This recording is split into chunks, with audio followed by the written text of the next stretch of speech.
విషయం. కాబట్టి ప్రభా మీరు మాతో మీరు మాట్లాడండి. మీ సన్నిధి నీ యొక్క ఆలయంలో మీరు ఉంచండి. నీ వ్యతిరేకమైన ఆత్మ ఇక్కడ ఎక్కడ ఏర్పాటు చేయకుండా మీరుగా మాతో మీరు ఉండండి. అదే నాన్న సొలొమోను టైంలో ఆ యొక్క ఆలయము ప్రతిష్ఠ టైంలో మీరు ఎలాగున నీ యొక్క ఆత్మ ఆవరింపనేటువంటిది మీరు అక్కడ దయచేసినారు. మేఘముల చేత ప్రభా మీ యొక్క ఆత్మను అక్కడ కుమ్మరించినారు, నింపినారు. అలాగనే ప్రభా నీ వాక్యం అనేటువంటి మేఘములు చే మా హృదయాలు మీరు నింపండి. నీ వ్యతిరేకమైన ఆత్మ ఇక్కడెక్కడ నిలబడి చేయకుండా సహాయం చేయి. అల్లరి ఆత్మ నిలబడి చేయకుండా నీ మాటలు వినాలనేటువంటి ఆసక్తి మీరు మాకు దయచేయండి. ఆశ గల ప్రాణాలు మీరు తృప్తిపరుస్తారు ప్రభా. ఇదే కాలశంలో నన్ను మీ శిరుచాటును మరో చేయండి. నాతోనూ మాతోనూ మీరు మాట్లాడండి. నీ వ్యతిరేక ఆత్మను గర్దిస్తూ యేసునామములో అడుగుచున్నాము తండ్రి, ఆమేన్. దయచేసి కూర్చుందాం. లూకా సువార్త 4వ అధ్యాయంలో నుంచి ఒక మాట మనం చదువుకుందాం. మొదటి వచనమే, యేసు పరిశుద్ధాత్మపూర్ణుడై యోర్దాను నది నుండి తిరిగి వచ్చి 40 దినములు ఆత్మచేత అరణ్యములో నడిపింపబడి అపవాది చేత శోధింపబడుచుండెను. ఆ దినములలో ఏమీ తినలేదు.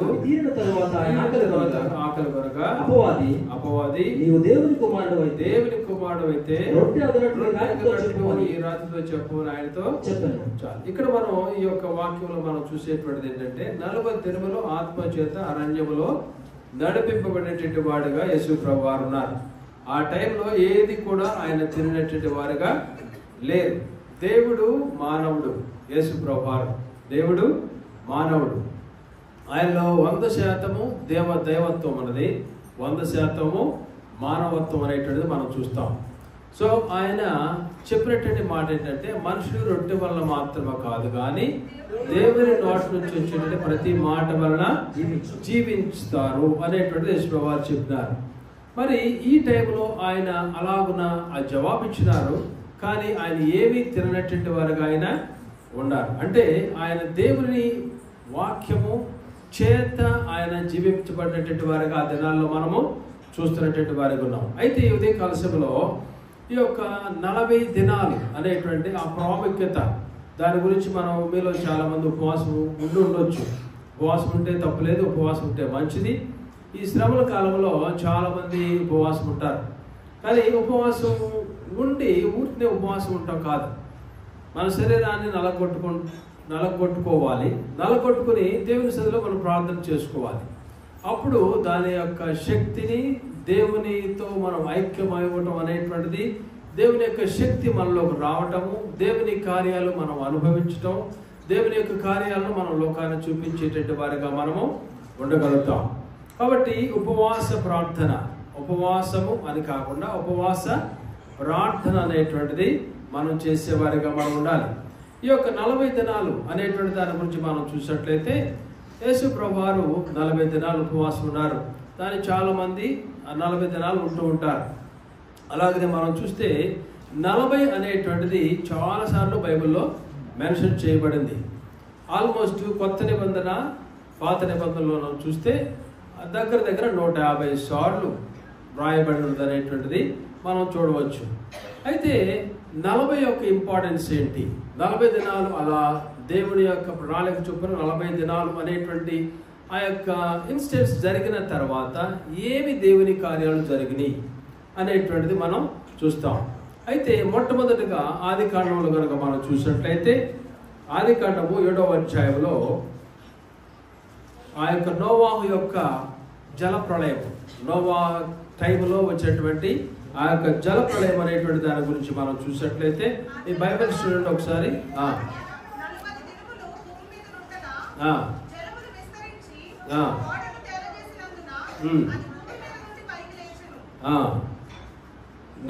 జల ప్రవాహము 40 దినములు భూమి మీద ఉండగా జలములు విస్తరించి ఓడను తేలజేసినందున భూమి మీద నుండి పైకి లేచెను. 40 దినాలు జల ప్రళయం అనేటువంటిది వచ్చింది. దాని తర్వాత ఏం జరిగింది అనేటువంటిది మనం తెలుసు. అంటే ఆ టైంలో ఏం జరిగింది? లోకమంతా కూడా పాపముతో నిండిపోయింది. దాని గురించి వ్రాయబడినటువంటి మాట ఏముంది అక్కడ చదవండి ఒకసారి. నరుల చెడుతనము భూమి మీద 6వ అధ్యాయము 5వ వచనం. నరుల చెడుతనము భూమి మీద గొప్పదనియు వారి హృదయం యొక్క తలంపులోని ఊహ అంతయు ఎల్లప్పుడూ కేవలము చెడ్డదనియు యెహోవా చూచి తాను భూమి మీద నరులను చేసినందుకు యెహోవా సంతాపము నొంది తన హృదయంలో నొచ్చుకొనెను. నోవాహు నీతిపరుడు కనుక నోవాహు నిందారహితుడిగా ఉండేటట్టు వాడుకున్నాడు. కాబట్టి నోవాహును తను వాడుకుని ఆ దినాలలో దేవుడు డిసైడ్ చేసినాడు. ఏంటి? ఈ లోకం అంతా పాడైపోయింది కదా, ఈ లోకము పాపముతో నిండి ఉన్నది కదా, ఈ భూమి అంతా కూడా పాపముతో నిండి ఉన్నది. కాబట్టి ఈ భూమిని ఒకసారి క్లీన్ చేద్దాం అనేటువంటి రీతిలో దేవుడు ఈ కార్యాన్ని 40 దినాలు జలప్రళయం అనేటువంటి దానిని దేవుడు క్రమరించేటట్టు వాడుకున్నాడు. చూడండి, ఇక్కడ మనం చూసినట్లయితే మనకు అప్లికేషన్ ఏం దొరుకుతుందంటే, దేవుడు ఈ యొక్క క్లీన్లీనెస్ అనేటువంటిది, ఆ యొక్క శుద్ధీకరణ అనేటువంటిది దేవుడు చేసినటువంటి వాడుగా ఉన్నాడు. అందుకనే ఈ యొక్క 40 దినాలు మనం ఉన్నప్పుడు ఉపవాసము, నువ్వు 1 దినం ఉండు, 2 దినాలుండు, 3 దినాలుండి, 40 దినాలుండు, నువ్వు ఎన్ని దినాలు ఉన్నా సరే మనం చేసుకోవాలనేటువంటిది ఏంటంటే, ఉపవాసం ఉన్నప్పుడు అది దయచేయి ఇది దయచేయి అనేటువంటిది కాదు మనం చేయవలసింది. మనము దేవుని దృష్టిలో ఎలాగున్నాం అనేటువంటిది మనం పరీక్ష చేసుకోవాలి. దేవుని సన్నిధిలో మనం ఎలాగున్నాం, దేవుని సన్నిధిలో మనం ఎలాగున్నా ఉన్నాం, మన అంతరంగం ఎలాగున్నది. దేవుడు మన అంతరంగాలు చూసేటువంటి దేవుడు, అంతరంగాలు ఎరిగినటువంటి దేవుడు. అంతరంగాలను బట్టి మనకు తీర్పు అనేటువంటిది బాహ్య రూపాన్ని లక్ష్య పెట్టేటువంటి దేవుడు కాదు. కాబట్టి మన అంతరంగం ఎలాగున్నది అనేటువంటిది మనం పరీక్ష చేసుకోవాలి. దేవుడు పరిశుద్ధుడు కనుక మనం వెళ్ళవలనేటువంటి ప్లేస్ పరిశుద్ధమైనటువంటి ప్లేస్ కనుక ఆ పరిశుద్ధమైనటువంటి స్థలానికి మనం వెళ్ళటం కొరకు మనం కూడా పరిశుద్ధులుగా ఉండాలి.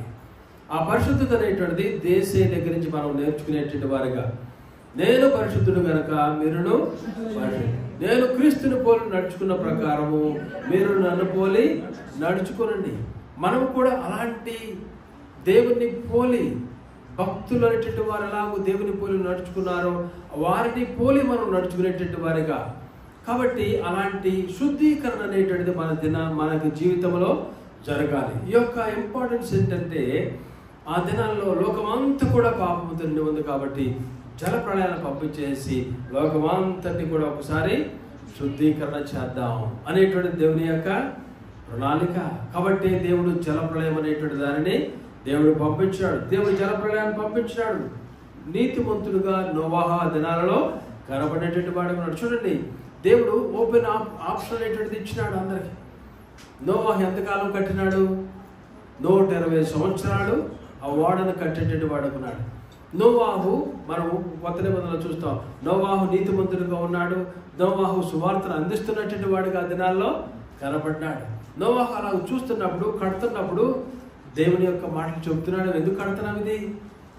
చాలా కాలం నుంచి కడుతున్నావు, ఎందుకు కడుతున్నాడు అని మనుషులు అనుకున్నప్పుడు దేవుడు చెప్పినాడు ఈ రీతిగా దేవుని కార్యం జరగబోతున్నది అనేటువంటిది నోవాహు ఆ దినాల్లో ప్రకటన చేసి ఉంటాడు. కానీ ఈ కుటుంబము తప్పితే మరొక కుటుంబం అందుట్లోకి ప్రవేశించలా. మనుషులు విననొల్లటి వారుగా వాళ్ళు ఉంటారు. దేవుని యొక్క వాక్యం చూస్తే మీరు నొల్లనటువంటి వారు, మీరు మూర్ఖులైనటువంటి వారు అనేటువంటి దేవుడు ఇశ్రాయేలు గురించి చెప్తూ ఉంటారు. కానీ జంతువులు దేవుని యొక్క మాటకు, సృష్టి దేవుని యొక్క మాటకు తూచా తప్పకుండా విధేయత అనేటువంటిది చూపిస్తుంది. కాబట్టి అందుకనే మనుషుల యొక్క హృదయము ఘోరమైనటువంటి వ్యాధి కలిగినటువంటిది. మానవుల యొక్క మన హృదయము ఘోరమైనటువంటి వ్యాధి. సృష్టి దేవుని యొక్క మాటకు తూచా తప్పకుండా, సృష్టి దేవుడు చేసిన దగ్గర నుంచి ఇప్పటి వరకు, చివరి వరకు, కొత్త ఆకాశము కొత్త భూమి వచ్చే వరకు, దేవుని యొక్క కార్యము జరిగేంత వరకు, జడ్జిమెంట్ జరిగేంత వరకు, కొత్త యెరూషలేము పైనుంచి వచ్చేంత వరకు కూడా సృష్టి అంతా కూడా ఆయన మాట చొప్పున నడుస్తూ ఉంటుంది. లోపల ఉన్నటువంటి పశువులు, జలరాశులు అన్ని కూడా దేవుని యొక్క మాటకు విధేయత చూపిస్తున్నటువంటివి రావున్నవి. కానీ మానవుడు మాత్రము దేవుని యొక్క మాటకు అవిధేయుడుగానే, మానవుడు దేవుని యొక్క మాటకు విధేయత చూపించినటువంటి వాడుగానే.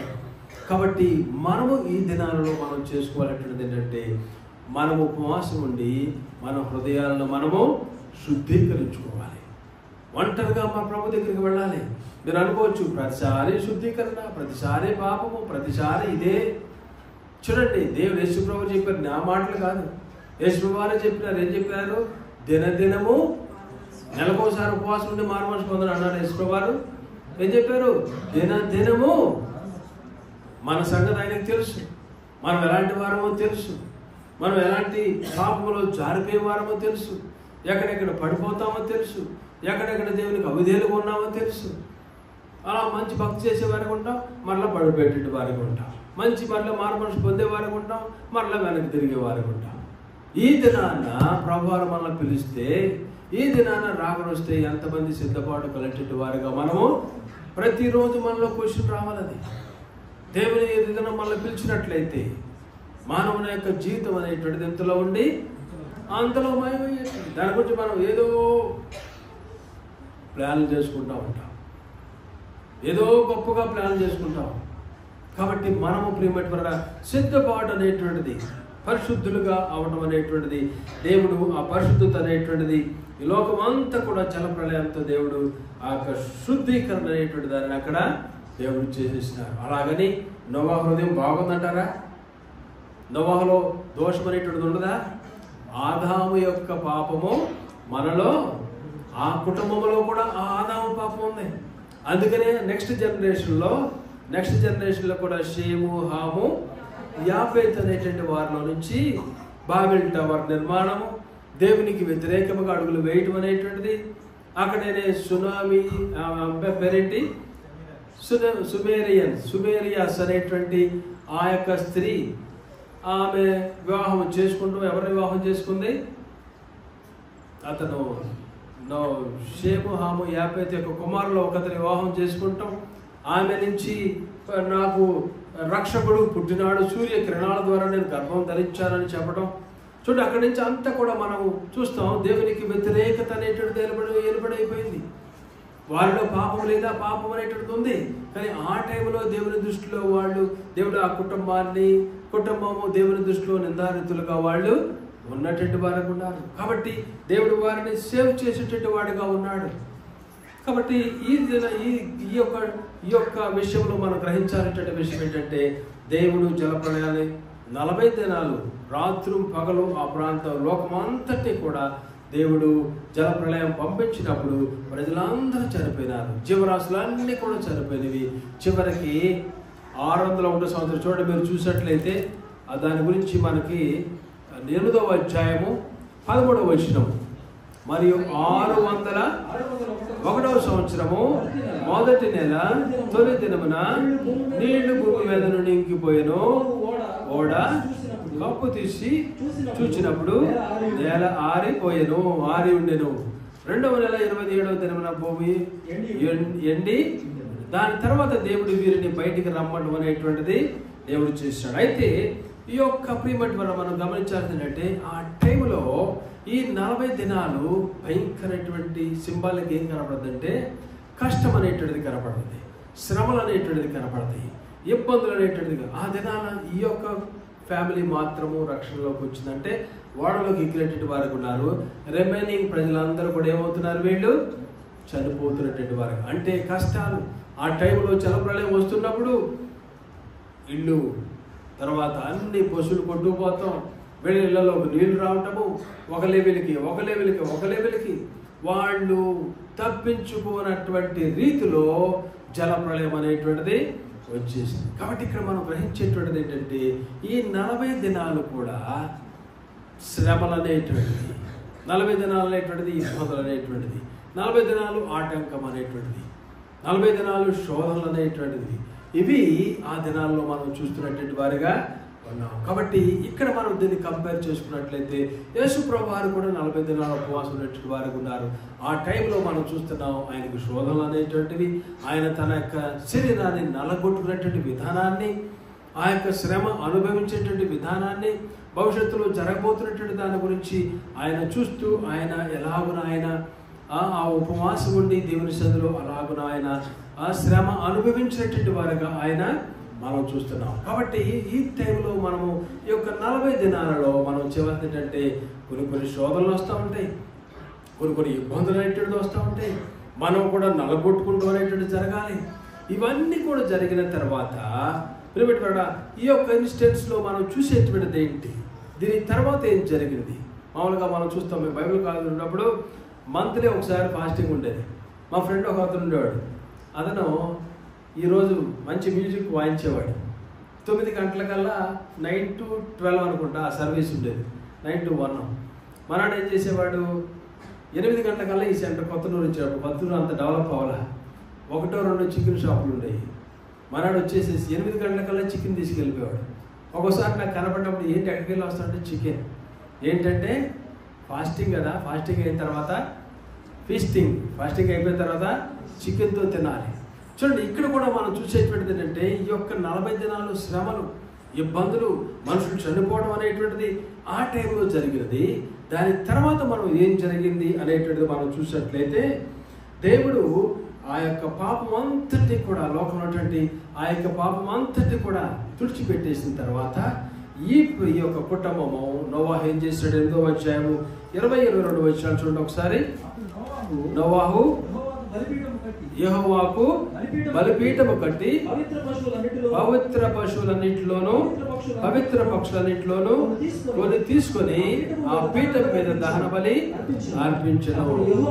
అప్పుడు యెహోవా ఇంపైన సువాసన జ్ఞానించి ఇక మీదట నరులను బట్టి భూమిని మరలా శపించెను.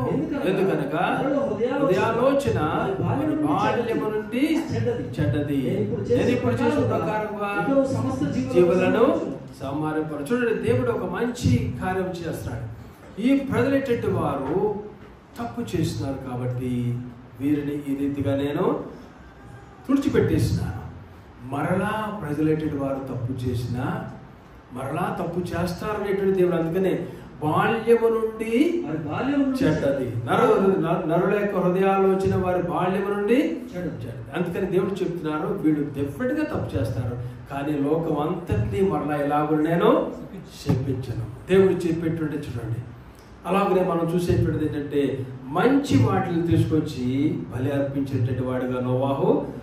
దాని తర్వాత మనం చూస్తాం దేవుడు ఇచ్చేటువంటిది ఏంటంటే మరలా భూమిని ఎన్నడూ కూడా శపించరు. దాని తర్వాత దేవుడు ఒక మనకు కనపడేటువంటి రీతిలో ఆ రెయిన్బో అనేటువంటి దానిని మనం ఎప్పుడు చూసినా సరే దాన్ని మనం జ్ఞాపకం చేసుకోవాలి. దాని రెయిన్బోను ఎప్పుడు చూసినా సరే ఎస్, ఇది రాయబడినటువంటి మాట, ఇది సత్యము, ఇది నిజము. అంతకుముందు రెయిన్బో వచ్చిందో లేదో, వచ్చి ఉండదు దేవుడు చెప్తారు కదా, దాన్ని నేను మీకు చూపిస్తాను. చూడండి, మీరు చూసినట్లయితే ఈ యొక్క 9వ అధ్యాయం 13వ వచనంలో మనం చూస్తాం. చూడండి, దేవుడు నాకును మీకును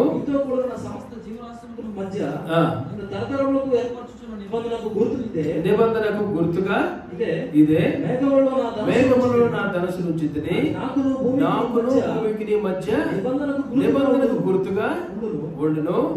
భూమిపైకి మేఘము రప్పించినప్పుడు ఆ ధనస్సు మేఘములో కనబడను. అప్పుడు నాకును మీకును సమస్త జీవరాశులకు మధ్య నా నిబంధనను జ్ఞాపకం చేసుకుందును గనుక సమస్త శరీరులను నాశనం చేయటకు అలాగూ ప్రవాహముగా నీళ్లు ఆ ధనసు మేఘములను నేను దాన్ని చూచి దేవునికి భూమి మీద సమస్త శరీరంలో ప్రాణముగల ప్రతి దానికి మధ్యలో నిత్య నిబంధనలు జ్ఞాపకము చేసుకుందును. దేవుడు చెప్పినాడు, ఇలాగ మరలా నేను మీ మీదకి ఇలాంటి శాపం అనేటువంటి దానిని నేను రప్పించను. ప్రియపెట్టుకున్నారా, మనము కనుక ఉపవాసం ఉన్నట్లయితే, ఉపవాసం అనేటువంటిది ఉన్నట్లయితే తరతరముల్లోంచి వచ్చేటువంటి బాగా ఉపవాసం ఉండి ప్రార్థన చేస్తే తరతరముల్లోంచి వచ్చేటువంటి ఆ యొక్క దోషాన్ని బట్టి మనం ప్రార్థన చేస్తే దేవుడు దానిని తొలగించేటువంటి దేవుడు. ఆ శాపం అనేటువంటిది మన నుంచి దేవుడు తొలగించే. తెలియకుండా మనం కొన్ని తప్పులు చేస్తాం. దేవుని వాక్యం ఎరగనప్పుడు కొన్ని తప్పులు చేస్తాం, ఎరిగిన తర్వాత తప్పులు చేస్తాం. కానీ మన యొక్క బ్రాటప్లో కూడా కొన్నిసార్లు మన తల్లిదండ్రులు దేవునికి అవిధేయులుగా బ్రతుకుంటారు, దేవునికి వ్యతిరేకముగా జీవించుంటారు. అంటే దేవుని ఎరగనట్టు వారికి ఉండుంటారు. వారి తల్లిదండ్రులు కూడా అలాగనే ఉండుంటారు. కాబట్టి వారు కనుక దేవునికి వ్యతిరేకముగా జీవించినప్పుడు వారి పాపములు బట్టి, వారి దోషములు బట్టి దేవునికి వ్యతిరేకముగా అన్యులుగా వారు ఇతర దేవతలను వారు మొక్కి ఆరాధించినప్పుడు ఆ శాపం అనేటువంటిది ఎన్ని తరాలు వస్తాయి మన మీదకి? 3-4 తరాలు మన మీదకి వస్తాయి. కాబట్టి మనము ఈ జనాల్లో ప్రియపెట్టుకోవాలరా, ఉపవాసం ఉన్నటువంటి మీకు నేను చెప్పేది, ఉపవాసం ఉండాల్సిన అగత్యం ఎంతైనాను ఉన్నది. ఉపవాసం మనం ఉన్నప్పుడు ఆ పైనుంచి వచ్చేటువంటి ఆ శాపాన్ని దేవుడు ఏం చేస్తాడు? తొలగించేటువంటి వారు ఉంటారు. ఒక నిత్యమైనటువంటి నిబంధన దేవుడు చూపిస్తున్నాడు ఇక్కడ. ఒక నిబంధన, ఆ మేఘం అనేటువంటి మేఘములో ఆ ధనస్సును నేను మీకును నాకును మధ్య ఆ గుర్తుని నేను అక్కడ పెడుతున్నాను. మనం ఎప్పుడు చూసినా సరే నోవాహు ఫ్లడ్ అనేటువంటిది మనం చూడాలి. ఎప్పుడు చూసినా సరే ఇంకా ఇలాంటి దేవుని యొక్క ఉగ్రత, ఈ శాపం అనేటువంటిది ఈ లోకం మీదకి, ఈ భూమి మీదకి దేవుడు రాదనేటువంటిది దేవుడు ఆజ్ఞాపించినాడు. ఆ నిబంధన అనేటువంటిది దేవుడు చేసేటట్టు వాడుకున్నాడు. మనకి ఒక ఎష్యూరెన్స్ ఏంటంటే, నువ్వు ఉపవాసం ఉండి నీ పాపములో నువ్వు దేవుని సన్నిధిలో ఒప్పుకున్నప్పుడు, నువ్వు పరిశుద్ధత గురించి ప్రాకులాడినప్పుడు నీకు ఒక ఎష్యూరెన్స్ కావాలి. ఏంటంటే, ఎస్, దేవుడు నా పాపములు కడిగినాడు. నా మీద నుంచి, నా పితరుల నుంచి, ముందు నుంచి వచ్చేటువంటి తరాల నుంచి నేను చేసేటువంటి దోషములను నా బిడ్డల మీదకి వెళ్లకుండా దేవుడు వాటిని కడుగునట్లుగా మనం ప్రార్థన చేసినప్పుడు దేవుడు ఒక ఎష్యూరెన్స్ దేవుడు నీకు ఇస్తాడు. ఎస్, నీ పాపములను నేను మరలా నేను ఎన్నడను వాటిని జ్ఞాపకం చేసి, అవి రక్తము వలె ఎర్రగా ఉన్నను, వాటిని హిమము వలె నేను రక్తము వలె ఎర్రనివైనను, హిమము వలె తెల్లబడు, కెంపు వలె ఎర్రనివైనను, గొర్రెబొచ్చు వలె తెల్లనవగు. చూసారా, అది ఓన్లీ యేసు ప్రభువారు చేసేటువంటి కార్యం. యేసు ప్రభువారు చిందించేటువంటి రక్తం వల్ల మాత్రమే మన పాపములకు పరిహారం, మనకు విడుదల, ఆ శాపము తొలగటం అనేటువంటిది. ప్రియమైన ఎక్కడికి వెళ్ళినా సరే కొంతమంది కొన్నిసార్లు చెప్తారు, నీకు ఈ శాపం ఉంది, నీకు ఈ దోషం ఉంది, నీకు గుజ్జు దోషము రకరకాలు చెప్తారు. నాకు రావయ్యి ఆ చెప్పినటువంటి ఆ దోషాలు. ప్రియమైన ఒకవేళ అలాంటి దోషాలు మన మీదకి వస్తున్నట్లయితే, వస్తూ ఉంటాయి కొన్నిసార్లు. అంటే మనం చేసేటువంటి తప్పులు బట్టి, మన పితరులైనటువంటి వారు తప్పులు బట్టి ఈ దోషములు మన మీదకి వచ్చినప్పుడు మనకు విడుదల అనేటువంటిది ఎక్కడ కలుగుతుందంటే, యేసు ప్రభువారు కాల్చినటువంటి రక్తములో మాత్రమే మనకు విడుదల. మరి ఎక్కడను ఆ శాపం అనేటువంటిది తొలగిపోదు. యేసు ప్రభువారు చిందించిన రక్తం వల్ల మాత్రమే మనకు ఉన్నటువంటి పాపము, శాపం అనేటువంటిది తొలగిపోతుంది. అందుకనే ప్రియమైన మన శాపమును బట్టి, మన దోషములను బట్టి, మన అపవిత్రతను బట్టి, లోకములో ఉన్నటువంటి ప్రతి ఒక్కరి యొక్క పాపమును బట్టి పరిశుద్ధమైనటువంటి యేసుక్రీస్తు ప్రభువారు అపవిత్రమైనటువంటి భయంకరటువంటి పాపము కలిగినటువంటి ఆ శిలువ స్థానము, శిలువలో ఆయన నిలబడినటువంటి విధానాన్ని మనము జ్ఞాపకం చేసుకుంటున్నాం. లోకంలో అన్ని ప్లేసుల్లో పాపం అనేటువంటిది ఎక్కడ ఎక్కువ ఉంది? భారతదేశంలోనా, బెంగళూరులోనా, ఢిల్లీలోనా, అమెరికాలోనా, ఇజ్రాయెల్ దేశంలోనా, మరెక్కడ ఎక్కడ లోకమంతటిని కూడినటువంటి పాపం ఆ శిలువలో అక్కడ కనబడుతుంది. అందుకనే from the beginning to the end, ప్రతి మానవుని యొక్క పాపము నిమిత్తము, from the beginning to the end, ప్రతి మానవుని యొక్క పాపము నిమిత్తము ఆ పాపములు అన్నీ కూడా కలిపి, ప్రతి ఒక్క మానవుని యొక్క పాపములు అన్నీ కూడా కలిపినట్లయితే ఎంత మూట ఆ మూటలు ఉన్నటువంటి ప్లేసు ఆ శిలువ అనేటువంటిది. ఆ మూటలు మన నిమిత్తము, మనము మోయవలసినటువంటి మూటలను యేసు ప్రభువారు మోయటం అనేటువంటి దానిని మనము చూస్తున్నాం. అతి పాపిష్టి ప్లేస్ ఏదంటే ఆ శిలువే. ఆ శిలువ మీద యేసు ప్రభువారు మన నిమిత్తం ఆయన ఎక్కినటువంటి వారు. సమస్త మానవాళి యొక్క పాపం, ఆదాము దగ్గర నుంచి వచ్చేటువంటి పాపం, రాప్చర్ వరకు ఉన్నటువంటి ప్రతి మానవుని యొక్క పాపము, అందరి పాపము కలిగినటువంటి ప్లేసు ఆ యొక్క శిలువ. ఆ శిలువను మన నిమిత్తము, ప్రతి ఒక్కరి నిమిత్తము యేసయ్య దానిని మోసినటువంటి వారు ఉన్నారు. కాబట్టి ప్రియమైన మనం ఇక్కడ చూసేటువంటిది ఏంటంటే, ఆ యొక్క శాపములు అనేటువంటి దానిని యేసయ్య తొలగించేటువంటి విధానాన్ని ఇక్కడ మనం చూస్తున్నాం. అలాగనే ప్రియమైన దేవుడు ఇక్కడ ఏం చేశారంటే, మనం చూస్తాం 9వ అధ్యాయము 1వ వచనంలో మనం చూడండి ఒకసారి. మరియు దేవుడు నోవాహును అతని కుమారులను ఆశీర్వదించి ఫలించి అభివృద్ధి పొంది భూమిని నింపుడు. చూడండి ప్రియమైన ఉపవాసం అనేటువంటిది మనం చేసినప్పుడు, ఉపవాస ప్రార్థన అనేటువంటిది మనం చేసినప్పుడు పెద్ద కాకపోతుంది. ఉపవాస ప్రార్థన అనేటువంటిది మనం చేసినప్పుడు, ఉపవాసం అనేటువంటిది మనం ఉన్నప్పుడు ఏం జరుగుతుంది?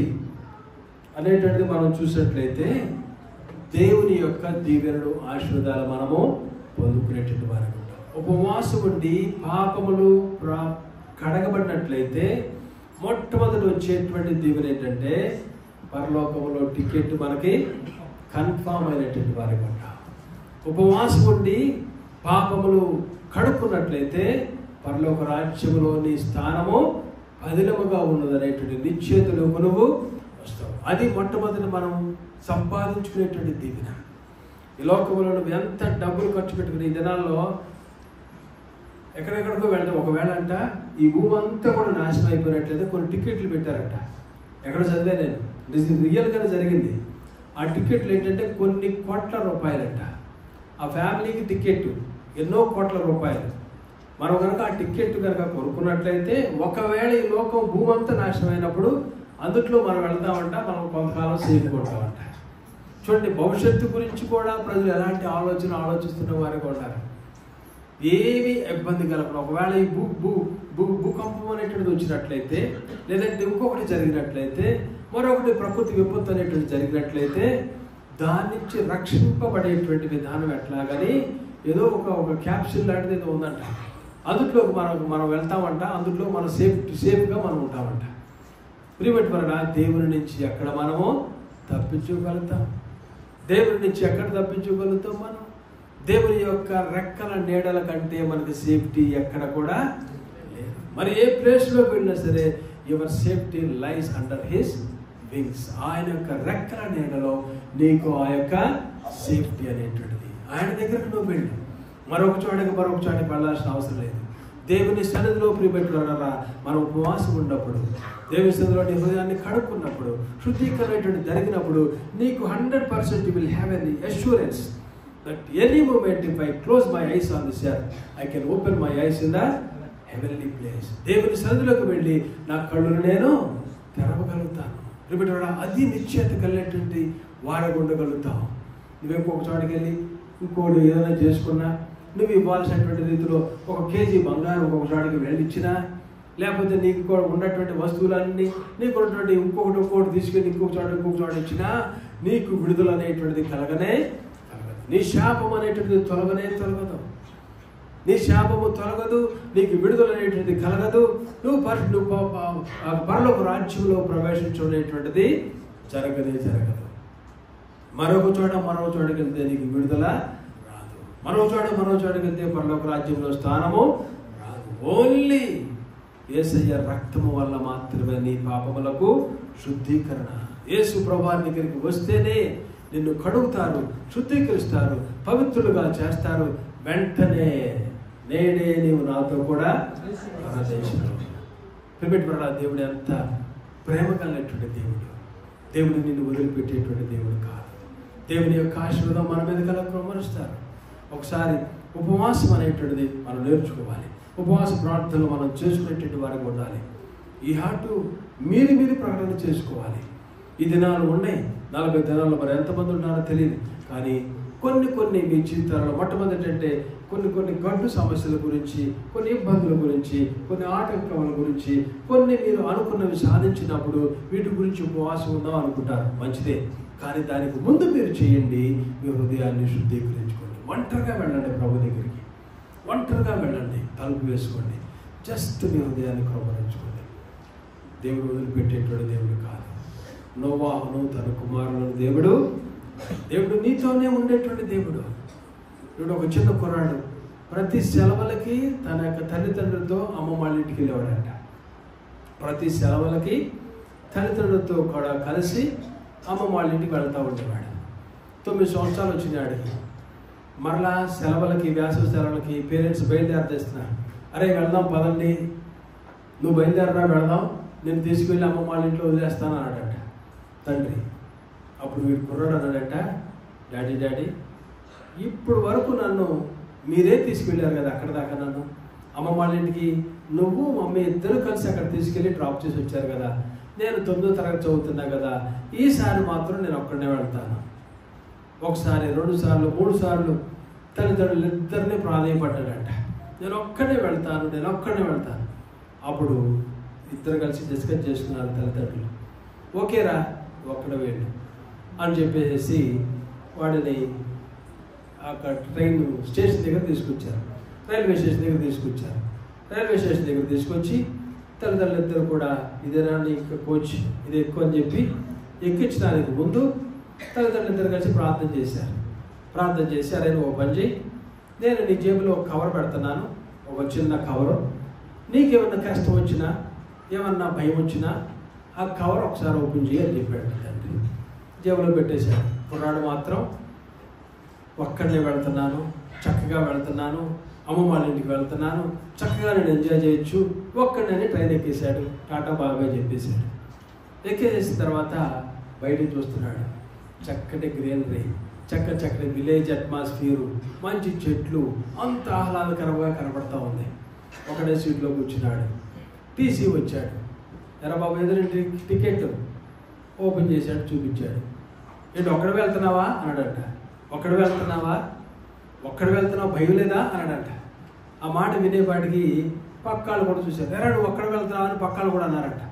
ఎప్పుడైతే టీసీ నువ్వు ఒక్కడ వెళ్తున్నావా అని అన్నాడో పక్కన వాళ్ళు కూడా ఎరా నువ్వు ఒక్కడ వెళ్తున్నావా చనిపోయాడో అనేటువంటిది ఎప్పుడైతే అన్నారో వాడికి ఒక రకమైనటువంటి భయం వచ్చింది. విండోలో చూస్తున్నాడు, ఇటు కూర్చున్నాడు, 2 చేతులు మనం తీసుకున్నాడు. కొద్దిగా ముఖం బాధలోకి వెళ్ళింది. అయ్యో నేను ఒక్కడనే వెళ్తున్నా అనేటువంటి బాధ. అటు తిరిగాడు. చివరికి ఏమైపోయాడంటే కళ్ళు ఎమ్మటి నీళ్ళు వస్తూ మిగిలినాయి. కూర్చున్నాడు, 2 కాళ్ళు పైకి పెట్టుకున్నాడు. కూర్చున్నాం కదా మనం తీసుకున్నాం. మోకాళ్ళ మధ్యన తల వెళ్ళిపోయి బాధ, దుఃఖం, ఒక్కడే ఉండా అనేటువంటి దుఃఖంలో ఉన్న టైంలో తండ్రి ఇచ్చినటువంటి ఆ పేపర్ చూడు అని ఆ పేపర్ జేబులోంచి పేపర్ తీశాడు.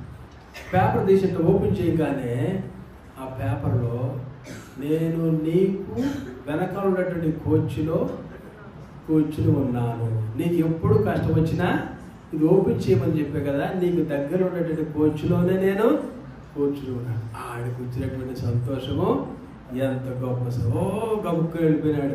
డాడీ అని గట్టిగా అరిసేపటికి ఆ డాడీ పరిగెత్తుకునే దగ్గరికి ఆడెప్పుడు పిలుస్తాడా అని తండ్రి కాచి కూర్చునేటువంటి వాడు. మన పరలోకపు తండ్రి కూడా నువ్వు ఎప్పుడు పిలుస్తావా, ఎప్పుడు నీ యొక్క స్వరం ఆయనకు వినిపిస్తావా? ఆయన నిన్ను వదిలిపెట్టేటువంటి దేవుడు. నోవాహు కుమారులను ప్రియమైన దేవుడు ఆశ్రయించేటువంటి విధానం, ఆ సంతతిలోనే మనము కూడా ఒకరేగా షేము, హాము, యాఫెతు, వారిలో ఒకడము, వారి నుంచి వచ్చిన డిసెండెంట్స్లో ఈ లోకంలో అందరూ కూడా మనందరము కూడా ఎలాంటి వారము? అన్నదమ్ములము, అక్క చెల్లెలు. అందుకనే అబ్రహాం గారు కూడా అన్నారు, ఏమన్నారు? శారా నా యొక్క చెల్లెలు. అలాగున్నటువంటి మిళితమైపోయినటువంటిది షేము, హాము, యాఫెతుల యొక్క సంతానం. దేవుడు వారిని ఆశ్రదించినాడు. ఎంతగా ఆశ్రదించాడంటే భూమంతా కూడా నింపబడేటువంటి వారుగా వారు. దేవుడు చెప్పినాడు, మీరు ఫలించి అభివృద్ధి పొంది భూమిని నింపుడి. చూడండి, ఇంకా కొన్ని ప్లేసులు ఉన్నాయి, నింపుతూ ఉన్నారు జనాభా. కొంతమంది భయపడిపోతున్నారు. ఒకడుంటే చాలు ఏదన్నా అనారోగ్యం వచ్చి పాపం అనుకోవచ్చు. అంటమే మంచిది నన్ను అడిగితే. ఏ పర్లో కొంతమంది ఇద్దరిద్దరు ఆపేస్తున్నారు. సంతోషం ఉంటుంది, సమాధానం ఉంటుంది. కొద్ది పెద్ద ఫ్యామిలీ ఉంటే దేవుడు పోషిస్తాడు. దేవుడు వదిలిపెట్టేటువంటి దేవుడు కాదు. దేవుడు అన్ని రకాలుగా చాలినటువంటి దేవుడు అన్న. అలాగని అదే పనిలో ఉండకూడదు. అంటే పిల్లలే అనేటువంటి రీతిలో ఒక లిమిట్ అనేటువంటిది పెట్టుకుంటే మంచిది. మనం అలాగని ఒక్కళ్ళే ఆపడం అనేటువంటిది. నాకైతే 4-5 గణాలు ఉండేది నాకు. కానీ మా ఆవిడకి బాగోక, అక్కకి బాగోక కొంత ప్రాబ్లం అయ్యి అప్పుడు యూట్రస్ రిమూవ్ చేయాల్సి వచ్చింది. లేకపోతే నాకు ఆ ఆనందం వేరు. పిలిపెట్టుకున్నారు. ఇంకా మీరు ఎవరైనా పెళ్ళిళ్ళు కావాలంటే వారు కనీసం 3-4 కదా. దేవుడు పోషిస్తాడు. వదిలిపెట్టేటువంటి దేవుడు కాదు. దేవుడు వదిలిలో విడవడం, ఎడబాయినటువంటి దేవుడు. చూడండి, ఆ మత్తయి సువార్త చూస్తాం 7వ అధ్యాయం ఏమన్నారు? ఆకాశ పక్షులు చూడండి, ఎత్తవు కోయవు కూర్చుకొనవు, పరలోకపు తండ్రి వాటిని పోషించున్నాడు. మీరు వాటికంటే బహుశ్రేష్ఠులు. అలాగని మనము దేవుడు పోషించేటువంటి దేవుడు, నడిపించేటువంటి దేవుడు, వదిలిపెట్టేటువంటి దేవుడు. అలా కొన్నిసార్లు అనుకోని రీతిలో ప్రెగ్నెన్సీ వచ్చిన తర్వాత కొంతమంది తీపిచ్చేస్తున్నారు. అది మంచిది కాదు. అది మంచిది కాదండి. దేవుడు మనం చేసేటువంటి పని ఏంటంటే డైరెక్ట్గా మనం పొడవట్లా, కానీ ఇంకోటితో పొడిపిస్తున్నాం, తీపిచ్చేస్తున్నారు. అలా ఏం చేస్తారనుకున్నారు? ఊంపులోకి వెళ్ళి పట్టకర్ర లాంటి దాంతో క్రష్ చేస్తారంట. నేను మా బావగారిని అడిగా ఒకసారి, ఆయన చాలామందికి ఇలా చేసేస్తూ ఉండేవాడు. గవర్నమెంట్ ఇచ్చింది నేనేం చేయను అనేవాడు. లేదు లేదు, అది ఒక శాపం అని చెప్పాను నేను. నువ్వు ఆ పని చేయకూడదు, it's a curse upon you. నువ్వు చంపుతున్నావు, ఇట్స్ ఎ కర్స్, నువ్వు చేయకూడదు ఆ పాపం. నాకు తెలియదుగా, మరి గవర్నమెంట్ చెప్తుంది, మేము చేస్తున్నాం ఆ పని. చూడండి, ఆ యొక్క భూమిలోకి ఒక గర్భంలోకి ఆ బిడ్డల యొక్క తలను వాళ్ళు ఏం చేస్తారు? క్రష్ చేసేస్తారంట. అబార్షన్ అంటే అదే చేసేటువంటిది వాళ్ళు. కాబట్టి ఒక రకంగా అది ఇజే నరహంతకులుగా మనం ఉండేటట్టు వారు. ఇవి మనకు తెలియదు. కొన్నిసార్లు ఈ యొక్క దోషాలు మారు మనిషి పొందినప్పుడు ఇవి తెలియకుండా చేసేస్తారు కొన్నిసార్లు, కానీ ఆ శాపం మన మీద వస్తూ ఉంటుంది. కాబట్టి దీని నిమిత్తం మనం పశ్చాత్తాపడాలి.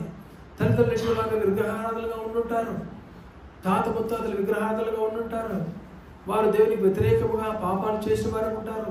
మన విధానాల్లో మనం చేయాలంటున్నది ఏంటంటే వాటినన్నిటి నిమిత్తము మనం పశ్చాత్తాపడేటట్టు వారిగా ఉండాలి.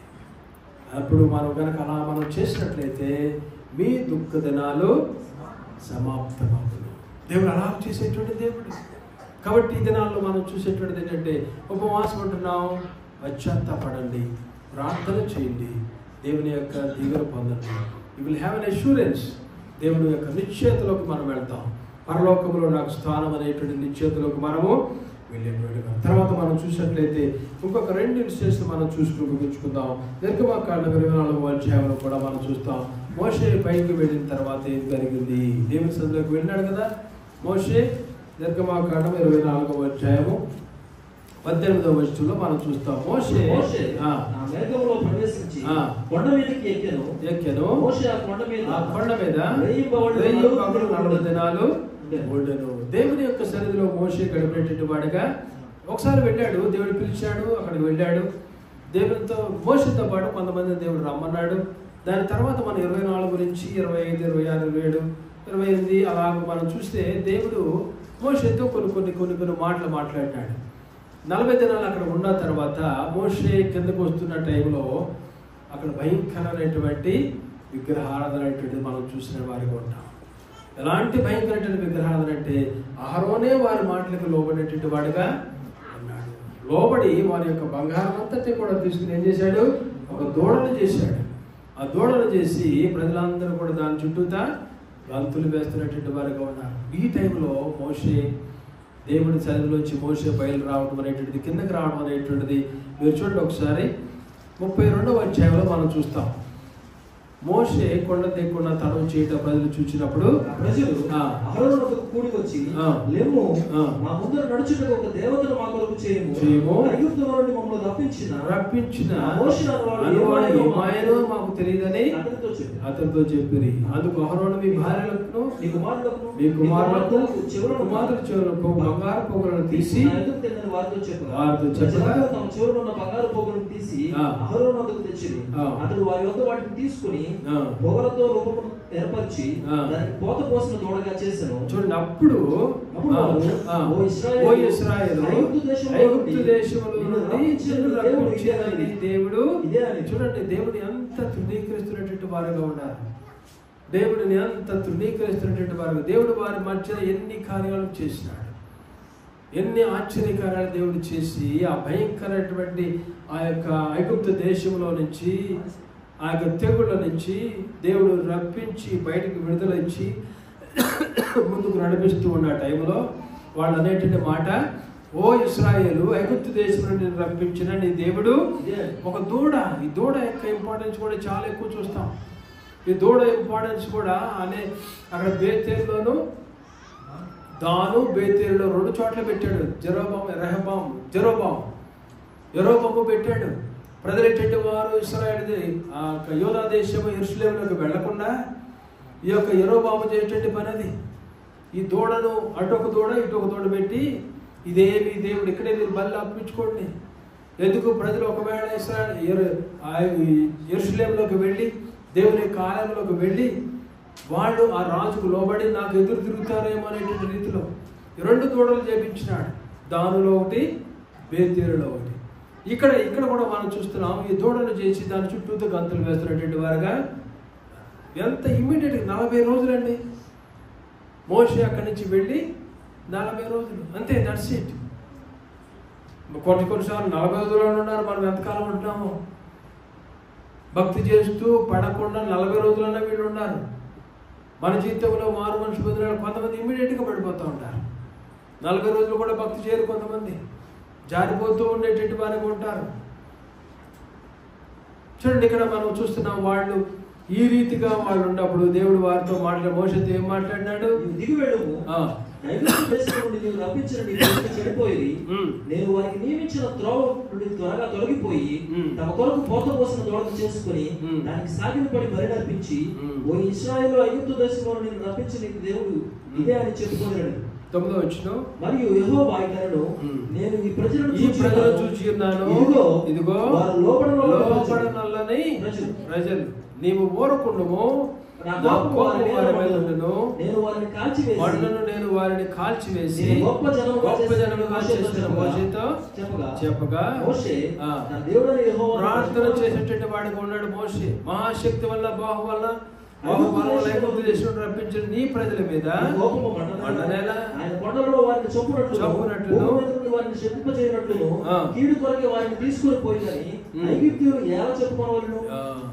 చూడండి, ఇలా ప్రార్థన చేసి నీ సేవకులు అబ్రహాములకు, ఇస్సాకును, ఇశ్రాయేలుకు జ్ఞాపకం చేసుకునము, ఆకాశ నక్షత్రాలనే అభివృద్ధి చేసి నేను చెప్పిన ఈ సమస్త భూమిని నీ సంతానానికి ఇచ్చిననియు నిరంతరము దాని హక్కుదారులకు నీవు వారితో నీ తోడని ప్రమాణం చేసి చెప్పినవారని. తర్వాత యెహోవా తన ప్రజలకు చేసేదని చెప్పిన కీడును గూర్చి సంతాపపడెను. చూడండి ప్రియమైనవారా, వీళ్ళు తప్పు చేసిన వారుగా ఉన్నారు. వారి కొరకు ప్రార్థన చేసేటువంటి ఒక వ్యక్తి ఇక్కడ కనపడుతున్నాడు. దేవుని సన్నిధిలోకి వెళ్ళినాడు. ఆ యొక్క దేవుడు రాసినటువంటి తన చేతితో రాసినటువంటి పలకలు తీసుకొస్తూ ఉన్నాడు. ఈ ప్రజలైనటువంటి వారు దేవునికి వ్యతిరేక అడుగులు వేస్తున్నటువంటి వారుగా, విగ్రహారాధన వైపు మరలా వెళ్ళిపోయినటువంటి వారుగా, దేవుని యొక్క కోపము మండిపోయి దేవుడు చెప్తున్నాడు, ఊరకుండుము, నేను వారిని నాశనం చేస్తాను, నిరించి మరొక జనాంగాన్ని నేను తీసుకొస్తాను. దేవునికి అసాధ్యం లేదు. కానీ మోషే దేవుని యొక్క కోపము నిమిత్తము దేవుని సన్నిధిలో ప్రార్థన చేసి వాగ్దానాలు జ్ఞాపకం చేసుకుని, ప్రభా నువ్వు అబ్రహాముకి ఇలా చెప్పినావు కదా, ఇస్సాకు, అబ్రహాము, ఇస్సాకు, యాకోబులైనటువంటి వారు బిడ్డలైనటువంటి వారిని ఆకాశ నక్షత్రాల వల్ల చేస్తానని చెప్పినావు కదా, ఇసుక రేణువుల నువ్వు చేస్తాన్నావు కదా, ప్రభా ప్రజలైనటువంటి వారు ఏమనుకుంటారు నీ గురించి? ఇలాంటి మొరపెట్టేటువంటి వారుగా మనము ఉండాలి. మోషే వల్లే మనం ఉండాలి. ప్రార్థించేటువంటి వారుగా మనం ఉండాలి. దేవుని సన్నిధిలో ప్రార్థన చేసినట్లయితే దేవుని యొక్క ఉగ్రత అనేటువంటిది దేవుడు ఆపివేస్తాడు. దేవుని యొక్క ఉగ్రత ఆపివేస్తాడు. దేవుడు తన ప్రజలైనటువంటి వారితో, తన సేవకులతో చెప్తూ ఉంటుంటాడు. ఇప్పుడు కూడా భారతదేశంలో అనేక మంది సేవకులతో దేవుడు చెప్తున్నారేమో, వేరే దేశాల్లో దేవుడు చెప్తూ ఉన్నారు, నా ఉగ్రత రాబోతున్నది, మీరు ప్రార్థన చేయండి. ప్రియమైన మనము మీ ప్రార్థనలో యెరూషలేము గురించి, ఇశ్రాయేలు దేశం గురించి ప్రార్థన చేయాలి. రాజుల గురించి, అధిపతుల గురించి మనం ప్రార్థన చేయాలి. మన అధికారుల గురించి మనం ప్రార్థన చేయాలి. కుటుంబీకుల గురించి ప్రార్థన చేయాలి. నన్ను కాపాడు, మమ్మల్ని కాపాడు, మా నాన్న కాపాడు అనేటువంటిది 2 సంవత్సరాలు, 3 సంవత్సరాలు, 4 సంవత్సరాలు చేసేటువంటి ప్రార్థన. నీవు నేను చేసేటువంటి ప్రార్థన, కన్నీరు ప్రార్థన ఉండాలి. నీ గురించి కష్టం వచ్చేప్పుడు కన్నీరు గారుస్తావు. నీ కుటుంబంలో కష్టం వచ్చేప్పుడు కన్నీరు గారుస్తావు. ప్రపంచం కొట్టుకుపోతుంది, నాశనం అయిపోతుంది. వాటిని మనం జ్ఞాపకం చేసుకోవాలి. అయ్యో నీ ఉగ్రత రానికుండా ఆపు ప్రభా. ఆ బండ సందులో నిలబడేటువంటి వారిగా మనం ఉండాలి.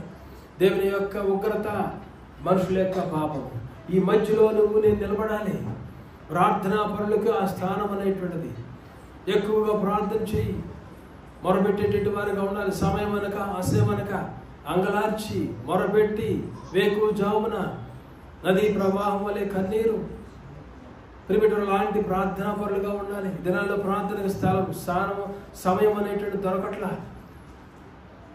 సమయం పెట్టుకోండి, సమయాన్ని దేవుని సన్నిధిలో గడపండి. ఉదయాన్నే లేకండి, ఒంటరిగా కూర్చోండి, ప్రార్థన చేయండి, అంగలార్చండి. ఏదేదో మనం తాపత్రయపడతా ఉంటాం. పొద్దున ఆ పని, ఈ పని, ఆ పని, ఈ పని, ఎంతో కష్టపడతాం. ఎంతో సాధించాలి, ఏదో చెయ్యాలి అనుకుంటా ఉంటాం. చివరి చూస్తే ఏం ఉండదు. ఏమి మిగలదు మనకి. ఏంటి మిగిలేదంటే నీ ప్రార్థనా జీవితం, నీ భక్తి, నీ పరిశుద్ధత, నీ నీతి, నీ యథార్థత. నీ బిడ్డలేటువంటి వారికి దీవెన వెళ్తుంది. నీ బిడ్డలేటువంటి వారి మీదకి శాపాలు తొలగింపబడతాయి, ఆశీర్వదించబడతారు. వారు చేసిన పని దేవుడు అభివృద్ధిలో తీసుకొస్తాడు. వారికి జ్ఞానం ఇస్తాడు, బుద్ధి ఇస్తాడు, వివేకం ఇస్తాడు, తెలివినిస్తాడు, ఆనందం ఇస్తాడు, సంతోషం ఇస్తాడు, ఐశ్వర్యం ఇస్తాడు. నీ భక్తిని బట్టి నీ బిడ్డలు దీవించబడతారు. నీ ప్రార్థనా జీవితం, నీ కన్నీటిని బట్టి వారి మీదకి రావాలనేటువంటి శాపాలు తొలగిపోతాయి. ప్రియమైన మన ప్రార్థనా జీవితం చాలా ముఖ్యమైనటువంటిది. ప్రార్థన చేసేవారికి ఉండండి. ఈ దినాల్లో ముఖ్యంగా ఎక్కువ ప్రార్థన చేయాలి. మనం ఒంటరిగా కూర్చోండి, దేవునితో గడపండి సమయాన్ని. ఊరికి ముచ్చట్లో యాంపర్లు ఆడతాం. అది సాధ్యం, ఇది సాధించాలి, ఇది సాధించాలి. ఏం చేస్తాం మనం? వెనకాల చివరకు చూస్తే ఏమనదు. కొన్నిసార్లు వాళ్ళు రాత్రంతా కష్టపడ్డారంట. శిష్యులు వాళ్ళు ఏం పట్టుకున్నారు? ఒక్క చేప దొరకల. యేసుప్రభువారు వచ్చారు. ఏం చేయాలి? లోనకి తీసుకెళ్ళి తోని లోనకి నడిపించు, నా మాట ఇవ్వయా, నువ్వు నడిపించు. తీసుకెళ్ళాడు, వేశాడు, లాగుతున్నాడు. నా వల్ల కాదు, నేను లాగలేకపోతున్నా, పిలువ జనాలనే. లాగండి అందరూ. లాగారు. వాళ్ళలో పిగిలినంతగా వాళ్ళు విస్తారమైనటువంటి చేపలు పట్టారు. మన జీవితంలో ప్రియమైన భక్తి అనేటువంటిది చాలా ముఖ్యమైనటువంటిది. ఈ భక్తి చేయటువంటి మనకి ప్రార్థన అనేటువంటిది, పరిశుద్ధత కాపాడుకోవడం అనేటువంటిది, నీతిగా బ్రతకడం అనేటువంటిది నీ అంతరంగం నువ్వు పరీక్ష చేసుకో. ఎవరో కాదు. నువ్వు దేవుడి దృష్టిలో ఎలాగున్నావు? ప్రతి వారిని దేవుడు చూసేటువంటి దేవుడు. ప్రతి వారిని తరాజులో చూస్తూ ఉంటాడు దేవుడు. నీ భక్తిని బట్టి నీ యొక్క దీవెనలు, నీ భక్తిని బట్టి, నీ యథార్థతను బట్టి. యోగున్నాడు, తన భక్తిని చివరి వరకు కాపాడుకున్నటువంటి వాడుగా ఉన్నాడు. సొంత భార్య చెప్పింది, ఏ దేవుడు ఒక మాటలు చచ్చిపోరాదు అంతే. నేను దేవుని ఎలా వచ్చాను, నేను అలాగ పెడతాను. నేను దిగంబరిగా వచ్చినానో దిగంబరిగా పెడతాను. చూసాడు యోగు ఎలాంటి భక్తి చేసినాడు. దేవుడు చూసేటువంటి దేవుడు. అందుకనే యోగుని దేవుడు పర్మిషన్ ఇచ్చినాడు. యోగు విషయంలో సైతానికి పర్మిషన్ ద్వారా అంత లాస్ అయినటువంటి వాడు ఉన్నాడు. చివరికి మళ్ళా చూస్తాం, డబుల్ పోర్షన్తో దేవుడు అతనిని దీవించినాడు. ప్రియమైన మనల్ని నీ కష్టము, నీ యొక్క చేతి పనిని దీవించబడాలంటే నీ భక్తి ఉండాలి. నువ్వు లోకస్తుడైతే అది వేరే విషయం. నువ్వు దేవుడు ఎరగనటువంటి వాడైతే వేరే విషయం. విలువలు కలిగినటువంటి వాక్యము మనం వింటున్నటువంటి వారిగా మనం ఉన్నప్పుడు, దేవుని వెంబడించే వారిగా ఉన్నప్పుడు, బైబిల్ ఉన్నటువంటి ఫార్ములాస్ని మనం పెట్టుకోవాలి. మనం నీ భక్తి, నీ యథార్థత, నీ నీతి, నీ ప్రార్థనా జీవితము, నీ హృదయ శుద్ధిని నువ్వు కాపాడుకొని నువ్వు ప్రార్థన చేయి. నీ ప్రార్థన కూడా ఎలా ఉన్నదంటే, let your will be done. నా చిత్తము కాదు ప్రభువా, నీ చిత్తము. ఎందుకంటే నీ యొక్క చిత్తము, నీ యొక్క ఆలోచనలు ఈ వరకే ఉంటాయి, ఈ లెవెల్లో ఉంటాయి. నీకు నాకు ఉండేటువంటి ఆలోచనలు, మనుషులకు ఉండేటువంటి ఆలోచనలు, దేవునికి ఉండేటువంటి ఆలోచనలు, భూమికి ఆకాశము ఎంత ఉన్నతమో దేవునికి ఉన్నటువంటి ఆలోచనలు అంత ఎక్కువగా ఉంటాయి. దేవుని యొక్క ఆలోచన అలాంటివి.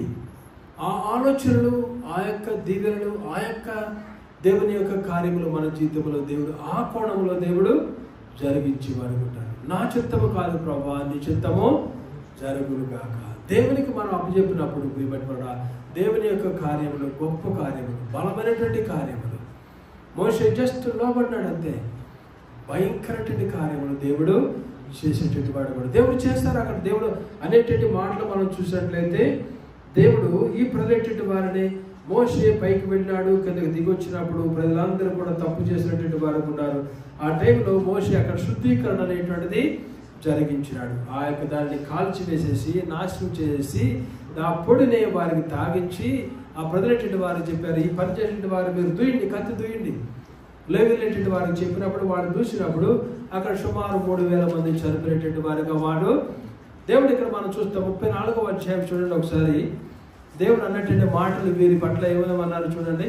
34వ అధ్యాయము నిర్గమాకాండము 7, 9, 10 వచనాలు చదవండి ఒకసారి.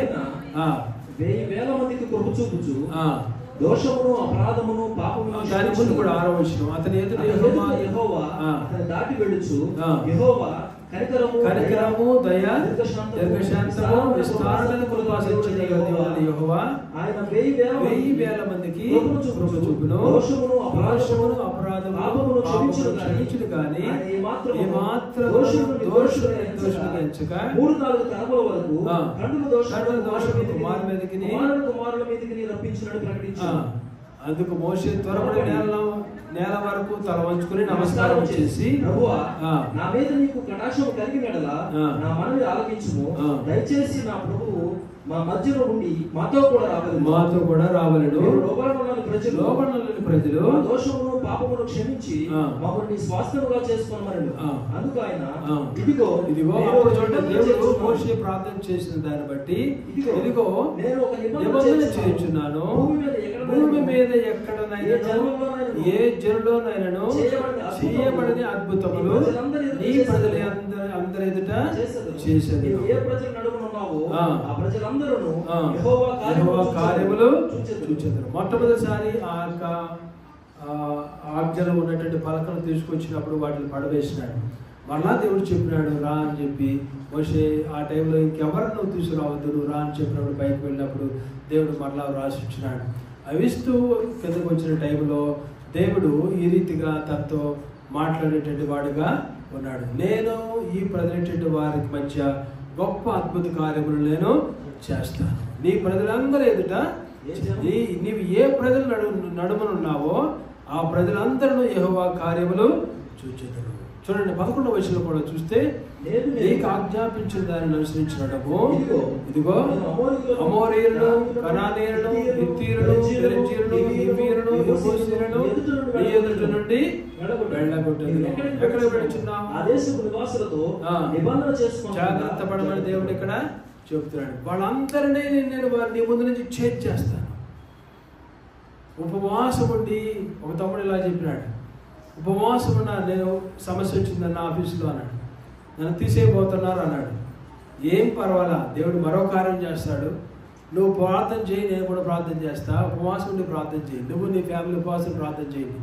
ఇదే చెప్పాను. ప్రార్థన చేసిన గొప్పగా దేవుడు ఎలాంటి కార్యం చేస్తారంటే, కొంతకాలం అయిపోయింది, 1 నెల అయిపోయింది, 2 నెలలు అయిపోయింది. పాపం ఆ కుర్రాడు ఇంకా ఇబ్బంది పడుతున్నాడు, ఇంకా ఆఫీస్లో బాధ అనుభవిస్తున్న వాడుగా ఉన్నాడు. ఇంకా నేను చెప్పాను, ఎంకరేజ్ చేశాను, దేవుడు నీ పట్ల ఒక నూతన కార్యాన్ని చేయబోతున్నాడు, ప్రార్థన చేద్దామని ఇంకా ప్రార్థన చేస్తున్నా. సడన్గా ఆ యొక్క కుర్రాడు, ఆ యొక్క యవనస్తుడి జీవితంలో జరిగింది ఏంటంటే, ఏ ఒక్క వ్యక్తి అయితే తనను అణచాలని ఆమె యొక్క కంపెనీ నుంచి బయటికి పంపాలని చూస్తున్నాడో అదే వ్యక్తి ఇతనికి ప్రమోషన్ అనేటువంటిది ఇచ్చి ఇతనికి ఒక రివార్డ్ అనేటువంటిది, శాలరీని హైక్ చేసి తన చేతులతోనే వేరే మేనేజర్ల ముందు రివార్డ్ ఇచ్చినటువంటి వాడుగా ఉన్నాడు. ఏ కంపెనీలోంచి బయటికి పంపాలని ఆ మేనేజర్ చూసినాడో ఆ మేనేజర్ ద్వారా ఇతను రివార్డ్ పొందుకున్నాడు. హైక్ అనేటువంటిది పెరిగినది, ప్రమోషన్ అనేటువంటిది వచ్చింది. 2 నెలల తర్వాత ఆ కంపెనీ మేనేజరు ఆ కంపెనీ నుంచి బయటికి మేనేజ్మెంట్ అతనే బయటికి పంపించారు. చూడండి ఎన్ని కార్యాలు అక్కడ జరిగినాయి.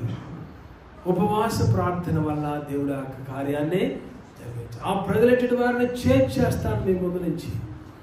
మన ముందు నుంచి దేవుడు చేసేటువంటి దేవుడు నీకు శత్రులేటువంటి వారిని మిత్రులుగా చేస్తాడు. ఒకవేళ ఇంకా నువ్వు వారు లోబడినటువంటి జనాంగముగా దేవునికి వ్యతిరేకముగా అడుగులు వేసేటువంటి వారుగా, దేవుని కార్యముల పట్ల వ్యతిరేకంగా ఉన్నటువంటి వారుగా ఉన్నట్లయితే దేవుడు నువ్వు వెళుతున్నప్పుడు నీ ముందున్నటువంటి వారిని దేవుడు అక్కడి నుంచి పారదోలదీసేటువంటి దేవుడు. చూడండి ఏ జనాంగాలను దేవుడు చెప్పినాడు. అమోరీయులను, కనానీయులను, హిత్తీయులను, పెరిజ్జీయులను, హివ్వీయులను, యెబూసీయులను నీ ఎదుట నుండి వెళ్ళగొట్టెదను. దేవుడు చెప్తున్నాడు, వెళ్ళగొట్టెదను. దేవుడు ఇలాంటి గొప్ప కార్యములు దేవుడు చేసేటువంటి దేవుడు. కాబట్టి టైం అయిపోయింది, ముగిస్తున్నాను. ప్రియమైన ఉపవాసం అనేటువంటిది అదినాల్లో యేసు ప్రభువారు ఉన్నారు.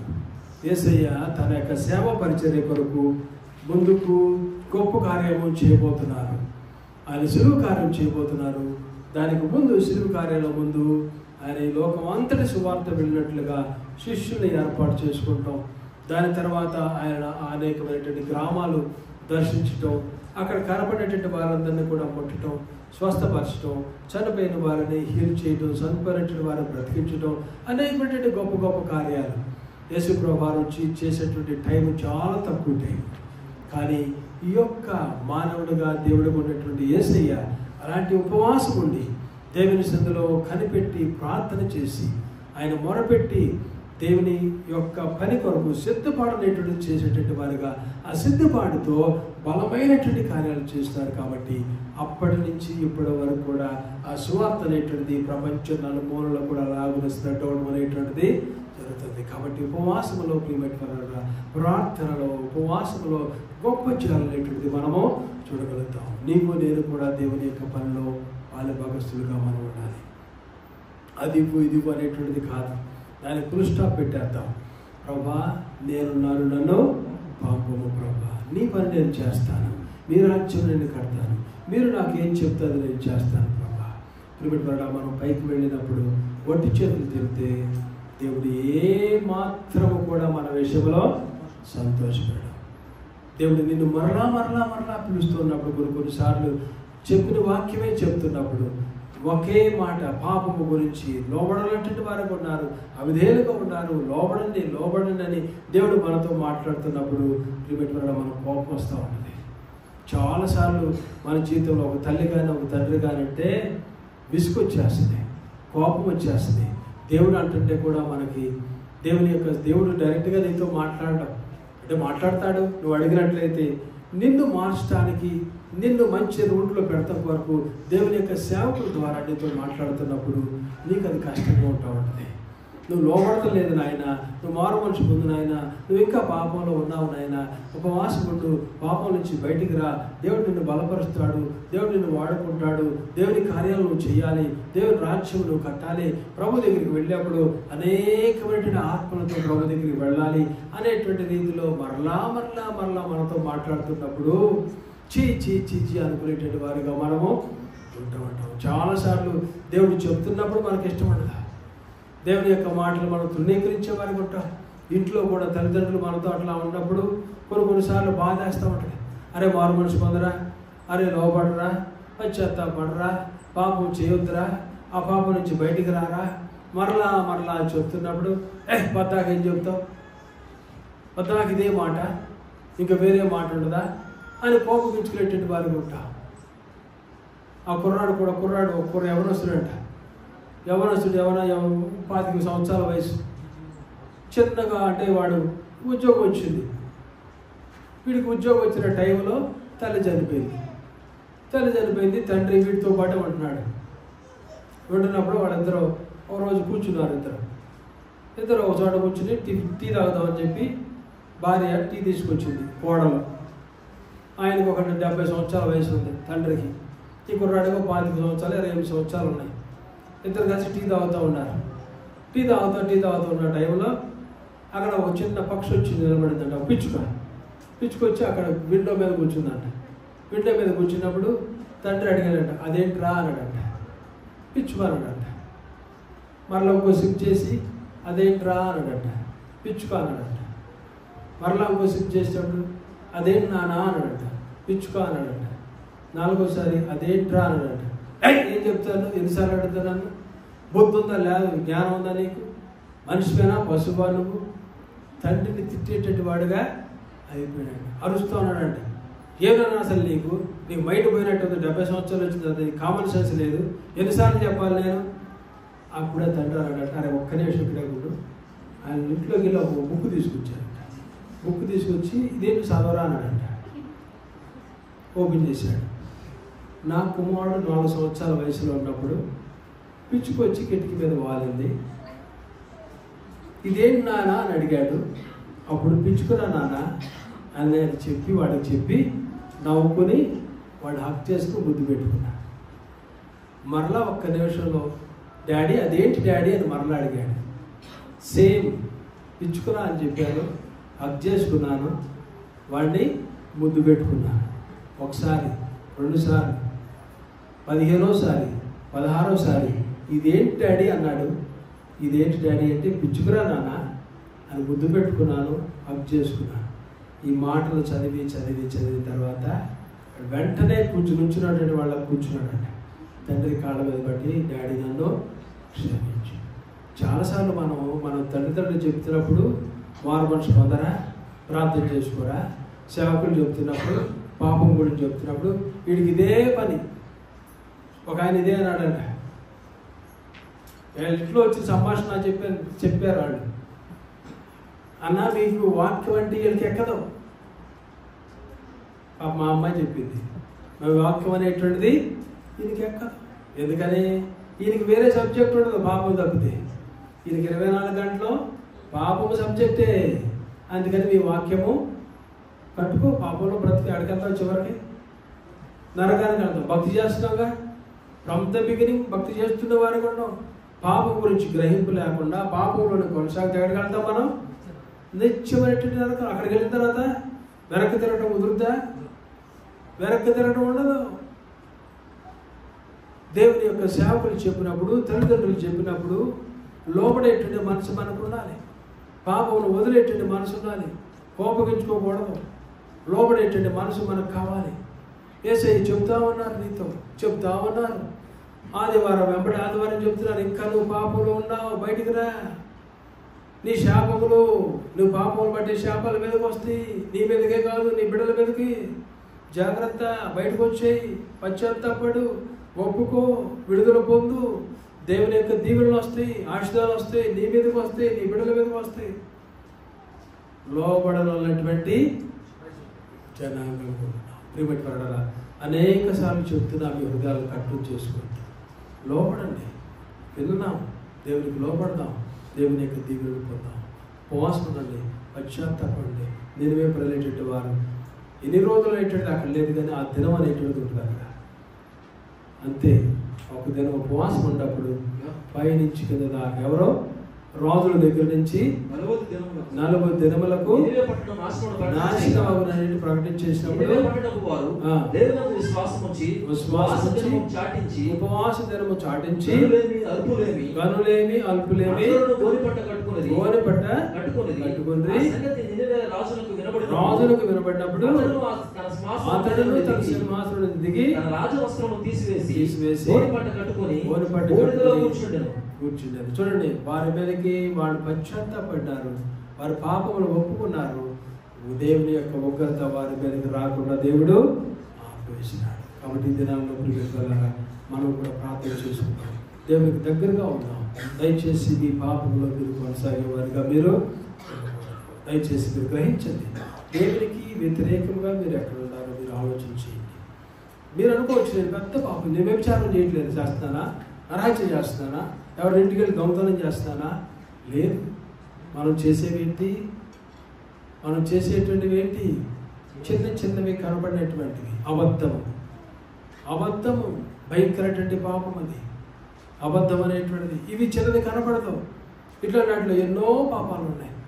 క్షమించలేటువంటి మనసు, ఓర్చుకునేటువంటి మనసు, లోపడేటువంటి మనసు, ఇవన్నిట్లో మనము ప్రియపట్టుడా వాటిని బట్టి కూడా పరలోక రాజ్యంలోకి మనము ప్రవేశించలేము. కాబట్టి మనం హృదయాలు పరీక్ష చేసుకున్నాం. ఈ దినాల్లో ఉపవాసం ఉన్నట్లయితే బాగా ప్రార్థన చేయండి. దేవుని యొక్క దీవెనలు ఆశీర్వాదాలు మనము ప్రార్థన చేసుకుంటాం.